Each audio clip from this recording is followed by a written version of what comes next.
Okay, hi guys, we are back. We are going to be doing buffalo chicken dip today. So we're going to go over the ingredients and then going over the process of how to make it really quick, and then we'll see how it turns out. So the link for this particular dish is in our Canvas sheet. So again, this is something that you could probably do at home. It doesn't require too many ingredients for you to purchase, but something for you to try.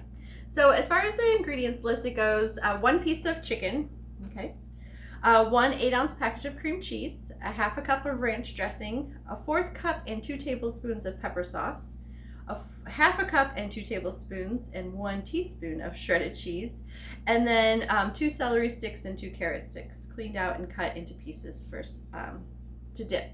Now, as far as the directions, we're going to take our frying pan, we're going to cook our chicken up, we're going to add the sauces together, and then we're going to go ahead and put it in our 8 pan and then go ahead and bake it, and we'll try it. So all right, so again, what you'll need to do to start off is wash your hands, hair tied up, aprons on, closed-toed shoes, and of course, when we're in the kitchen area, when we're all together, we'll have to wear our masks in lab. So here we go. So my hair's up. I've already washed my hands and my aprons on, so I'm good to go. And to start us off, as you know, because now you are level 2 and level 3 students, you're going to grab that old red tray that we have and go ahead and put the measuring tools that you're going to need for class, and then begin. So these are the items that we would suggest you have on your tray.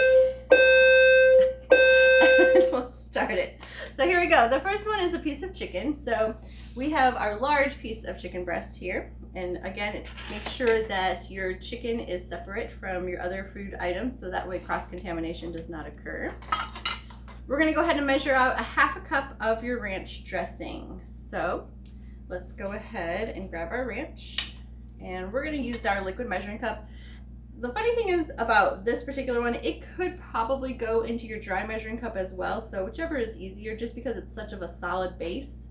It's not as liquid or thin as water or juice, so either one would have been fine for this particular one. So again, you're going to find where your half a cup is, and then you're going to go ahead and fill it up all the way to our half a cup. Okay, so we have our half a cup of ranch dressing. Then it asks for a 1/4 cup and 2 tablespoons of pepper sauce. So because this recipe was basically cut in half for lab purposes, that's where those small 2 tablespoons are coming into play. So you can have a little bit more, a little bit less, and it probably would not affect this at all. Okay, so we have our red pepper wing sauce here, and it's asking for a 1/4 cup and 2 tablespoons. The other liquid measuring cup that we have has a 1/4 cup on the bottom, and then added the 2 tablespoons. It may be a little bit more than 1/3 cup, so that's kind of where we're going to measure for today. So we're going to go ahead to our 1/4, and we're just going to kind of glance at it, and we're going to do a little bit. Okay, so that is our 1/4 and 2 tablespoons. You can be precise. You know how I like to be precise. But as far as this goes, because it's a dip, it's not really baking, we won't have to do our tablespoons at this time. Next thing is a half a cup and 2 tablespoons of shredded cheese. Now in class you will be using your cheese graters, but to save us some time, I went ahead and purchased our shredded cheese already. So we're going to go ahead and measure our half a cup of cheese and 2 tablespoons. So we'll keep that separate. Again, keep it away from our raw meat.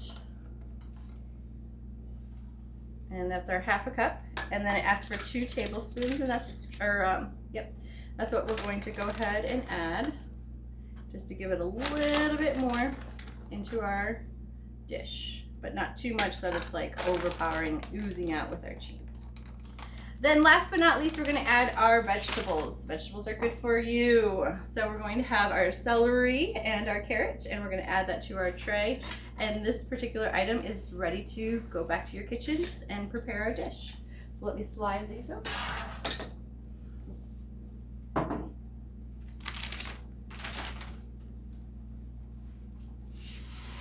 Okay, so as far as the directions goes, it says take your frying pan and cook the chicken until there's no pink. So as far as chicken goes, like I said before, we want to keep it separate. So it should have a separate cutting board, a separate knife for you to start cutting into it and making sure that there is no cross-contamination involved. So let's grab our cutting board here.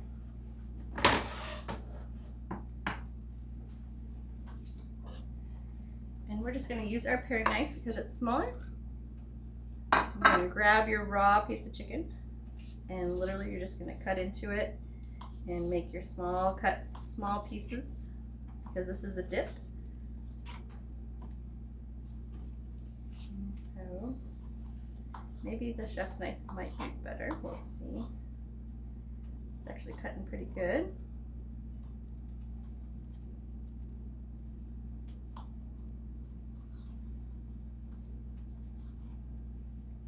So we're just kind of waiting for our pan to heat up a little bit. I could use the oven behind, or the stove top behind me, but it's a little bit harder for you to see. We're going to cut up our chicken and we're going to continue on. Some parts of the chicken you definitely don't want to use. Okay, so we're going to get the stringy pieces off. It just kind of prevents it from cooking smoothly. We don't want anything kind of extra chewy on that end, so those parts of the chicken we're just not going to add into our dish.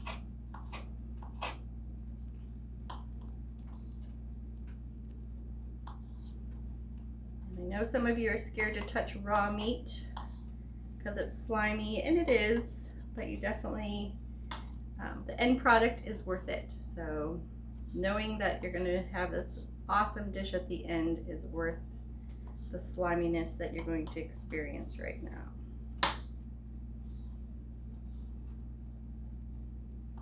Let me get that chewy piece off. That was just our oven that we preheated, but we're not quite there yet, so we'll talk about that in just a second.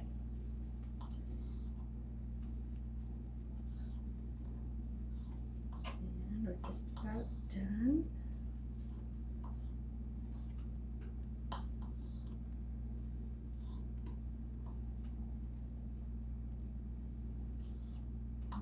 Cutting in small pieces, there's really no fancy madness to it. Just cutting it in small pieces, trying to hurry us along.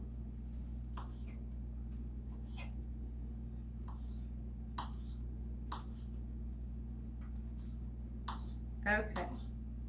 Now we have our nonstick pan all ready for us, so there's no reason for us to add oil to this. We really don't want to like saute it in fat or anything right now. So as long as your pans are pretty well decent, non-stick, then you can go ahead and just drop the meat into our pan and you can hear it start sizzling already. So it's already starting to cook. This extra parts here that we don't want to add, just throw away. They're not included in compost because it won't biodegrade for our vegetables. And then our cutting board and knife that we use for the kitchen or for the chicken has to be cleaned off and make sure that we don't use it for any of the other fruits or vegetables that we need. Also, I'm going to wash my hands really quick, really well, to get rid of all the raw meat juices.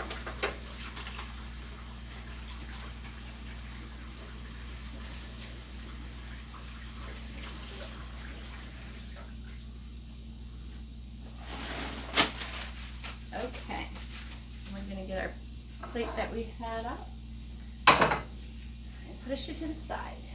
Okay, so we have our chicken going right now. The directions say that you can season it however you want. So I know those of you that like things spicy are really going to add a lot of spice to this. But as far as this dish, because it's going to have that sauce in it already, you probably don't want to season your chicken too much. It's not giving us any direction as far as what to season it with. It just says season it. So as you know, as our shelf in the kitchen area, it has tons of different things that I want you to try. So anytime that you're trying something new, it's important that you just kind of give it a smell, making sure that you like that flavor before you add it, and then you're just going to go ahead and just sprinkle away.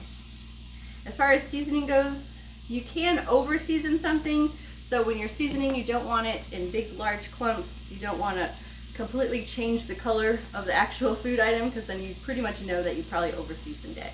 So what I just added was seasoned salt, so that's kind of like one of the basic things that maybe you have at home. And then of course some pepper.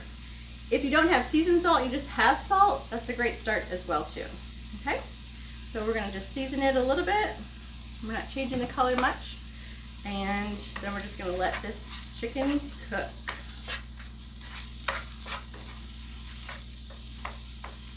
Okay, the trick to the chicken is obviously we don't want to see any pink. It's not like a hamburger where people can order it medium rare and see the actual red juices pouring out of it. Chicken, we don't want any red juices or anything pouring out of it. We definitely want to make sure it's cooked all the way. Because I started stirring, just as you saw, that when it was still raw, it's a good time every now and then to rinse off your spoons and utensils that you're using continuously, hot running water, to kind of wash away any of the uncooked pieces, parts of chicken that's on there. We're going to wait till it kind of cooks a little bit more, and then I'm going to do a quick rinse and then continue to cook it again.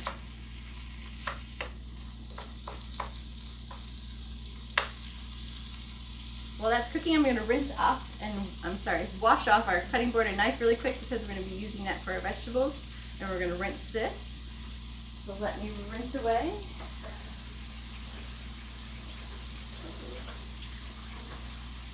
Put up for us to stir it.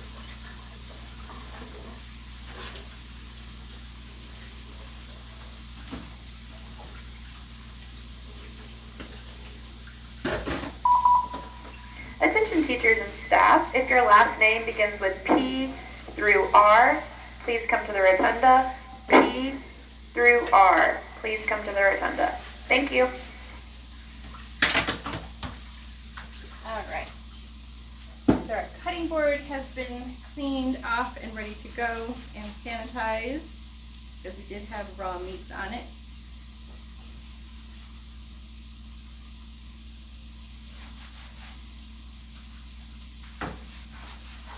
And then we can use this for our vegetables that are coming up. Okay? Slide that back over. We're done with our seasoning. And we're going to press on here.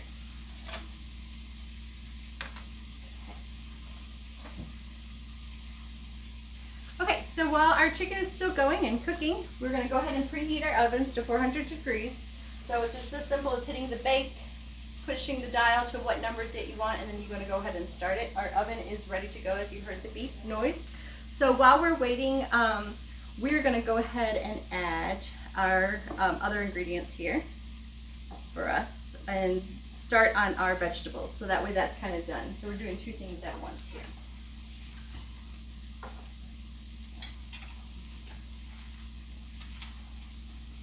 Okay, so we have our knives. Chef's knife, paring knife, and vegetable peeler. So we're going to start with our carrots. So all our vegetables have been washed really well. If you didn't know where a carrot came from, it actually grows in the ground. And then this part right here, we call it the shoulders of a carrot, will actually pop out of the ground. And that's when you know it's ready to be pulled. And you can go ahead and enjoy your fresh carrots. So this particular carrot, we're going to go ahead and peel it first. Once they're washed, you can go ahead and eat it. It doesn't necessarily have to be peeled, but a lot of times people like the rough edges kind of off of it. Okay, so we peeled our edges here. We pointed our peeler down so the blades weren't coming towards us. We were running the risk of cutting ourselves, so we definitely want to make sure that the blade is away from us. Once we have our carrot peeled, then we're going to go ahead and cut off the actual shoulders of the carrot. So all of these items that I just cut off right now is a compost item. So those particular items are going to go in our compost bin, and again, our science department is going to love us because it does help their plants grow. Okay, so as far as the carrot grows, it's really hard sometimes for people to decide how to start because it's a rolling vegetable, okay? It rolls around. The trick is to just try to find where it's a solid shoulder or a solid side, so that way it's not running the risk of actually rolling and then you kind of cut your hands, okay? Same thing, you're always going to find a knife that you're comfortable with. This particular item, I'm definitely going to use my paring knife because the carrot's not that big, it's not that thick. They have carrots out there that I've seen that are like humongous, and you definitely need a bigger knife to just chop right into it. You can always start with the chef's knife, and what you're going to do to start us off is you're just going to cut it into the size of the stick that you actually want. A lot of times people run into the mistake to actually cut the whole carrot in one swoop in half and then start doing the sticks. The trick to sticks is you definitely want to make sure that they're kind of all even in size and equal in size. So you just want to kind of eyeball it, and you're literally just going to cut it in half so you have your 2 pieces. Okay? Now to cut it in half again, to make the actual sticks, you're going to thin them out. Again, you can use any knife that you're comfortable with. You're just going to line it up and push it down completely. So again, we have a nice flat surface. Using these, so again, they're not going to roll around on us. We're going to keep going. So that way we have our sticks ready to go. Let me move this out of my way here. So we have our sticks, and we're just going to keep going. Again, we have a flat surface. We're looking for our flat surface even more. And our sticks are ready to go for our carrots. Next is our celery. I'm going to stir this while we're going. Starting to smell really good. Our chicken is not quite done. I still see some pink, so we're going to just let it cook slowly. If at any time that the meat product in your pan starts spitting at you, if you hear the popping noises, you just have to just lower your heat a little bit, and it's just going to go away. Okay. As far as our celery, same thing with our carrots. You don't want to use your knife and just cut all the way down, because you usually have the tendency to like cut uneven, and then towards the end you're going to have this really thin piece of vegetable, and nobody ever is going to use that for a dipping product. Okay. So to start us off, just as before, you can cut off the end piece that really nobody eats hardly. A lot of times people just use that section for soups, but since we're not using it for soup, we're actually using this to dip. We're going to get rid of that part and just kind of put that in compost, so we're not wasting it. So same with the carrots. You're going to kind of eyeball as to where you want it cut first into the size. So we're going to take our knife and we're just going to eyeball it so they're similar, close in size and length, and then we're going to go ahead and cut off how thin we want them for our vegetables. So again, usually it's just kind of in half, and that's kind of a perfect size for celery. A lot of times if you do have like a really thick piece of celery, you can do it in thirds, so that way they're not too thick for you. I guess it just kind of depends to your liking. So like this particular piece, I can cut it into thirds. But again, I don't have one particular piece that's like so thin at the end, because I tried to make a line and cut right down the middle. So it's just kind of a fun trick to think about. So we have our vegetables ready to go. Our chicken looks just about ready. I am going to lower it just a little.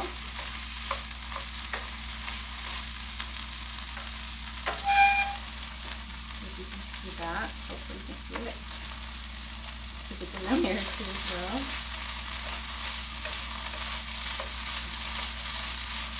And again, I'm going to go ahead and wash my spoon one more time, because as I was stirring, there may or may not have been some raw chicken pieces, so I don't want to contaminate anything. We're going to do a quick wash, soap and water this time, to make sure there's no raw meat juices on it.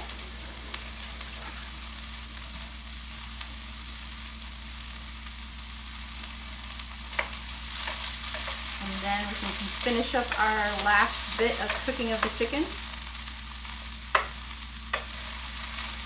And when you make this dish at home, you don't necessarily have to use the frying pan. You can actually boil the piece of chicken, or if you have a piece of chicken from the grill, it all works. If you have a rotisserie chicken that you got from the grocery store, so it's already done, it still will work, and the product will turn out wonderful. Let me move our knife because we're done with that.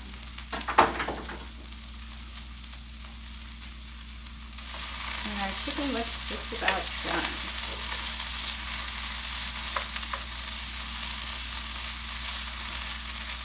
Okay, I'm going to lower it just a little bit more, because now we're come to the point where we're going to go ahead and add everything to the actual skillet that you see here.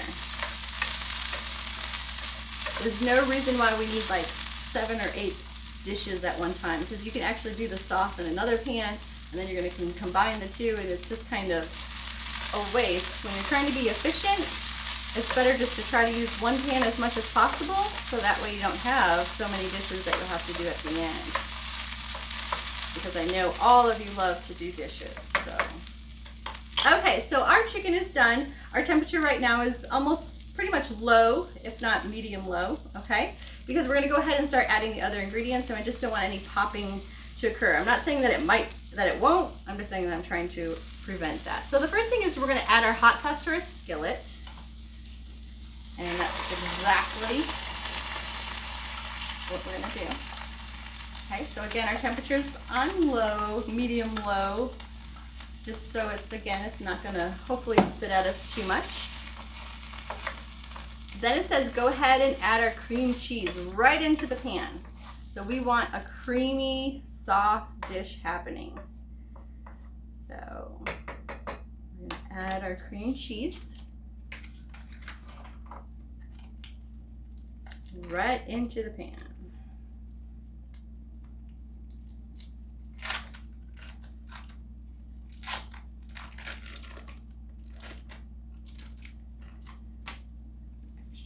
In here. Okay, and then we're going to let that cream up.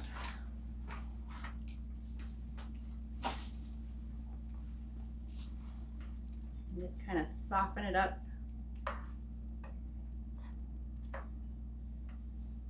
And let it melt into the pan. So our cream cheese was a little bit colder than room temperature. So I might, at this point, kind of raise up our temperature a little bit to help it along.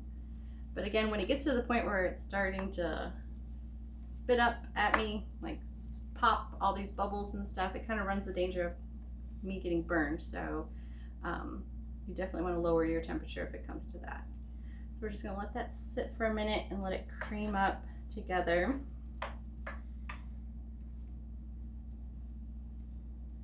And keeping our cream cheese towards the middle of the pan. That's where the hottest part of the pan.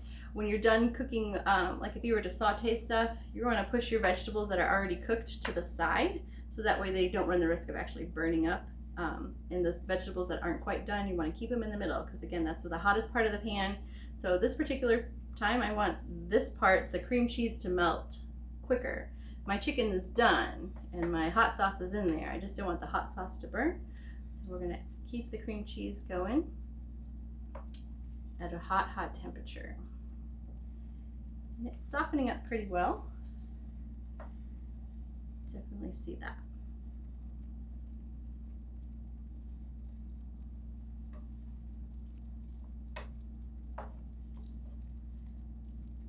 Kind of keep moving it around.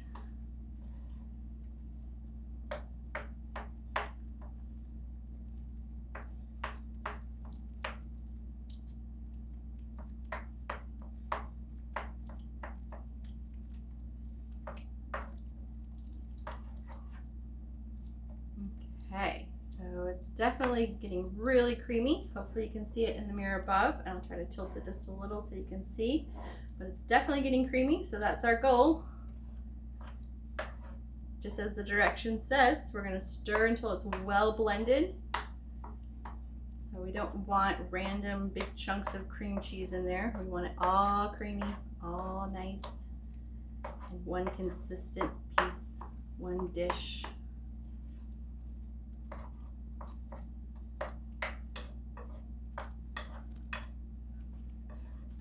We're going to get the edges here. I see some hot sauce on there. I just don't want it to overheat and burn to the edges. I want to use all the items that are supposed to be in the dish. Don't want anything wasted. Okay, so this is heating up well again, so I'm going to go ahead and lower it because it's actually just about done for this part. And then at this point, it asks us to go ahead and stir in our ranch dressing. So we're going to stir that in there.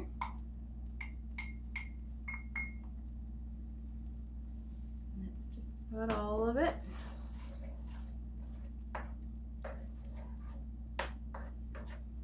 At this point, we definitely want to keep our temperature low because we're just finishing up the last few items for our recipe or dish here. So at this point, definitely we don't want to overcook anything. So keeping it low is fine because we're just trying to combine all the flavors at this point. Everything's already cooked at this point. We just want to combine the flavors. So there's two different processes. If you're trying to cook something, you're going to keep your temperatures high. You want to get it done. Okay, so we have it nice and creamy. The base of it is actually done. The directions then said to go ahead and mix in half of our cheese. So we have our bowl of cheese here. I'm just going to take a handful and mix that first.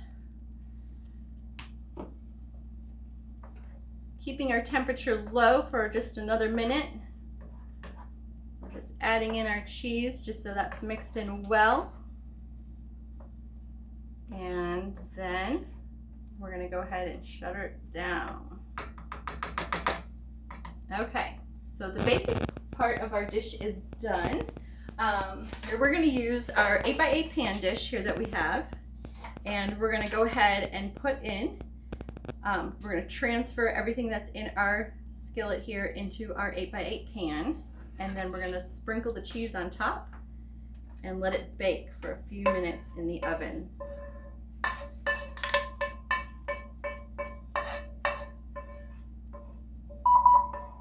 Attention teachers and staff, if your last name begins with an S through Z, please report to the rotunda. Thank you. Okay, so we have our dip. And now to finish it off, we're going to sprinkle it with cheese, and then we're going to place it into the oven for a few minutes. It actually says until it's actually bubbly, just to make sure that all the cheese is melted. So that's going to take at least 5, if not 6 minutes total. All right, so we're going to put it in our oven. Make sure your door is completely open. A lot of times people run the mistake of opening only halfway, and then when they try to reach in there, the oven kind of bites them in the arm and it burns them. So open it up all the way. Use both hands to place something in the oven. Close it, and then you can set your timers if you'd like for at least 5 minutes, and then you can check on it at that time.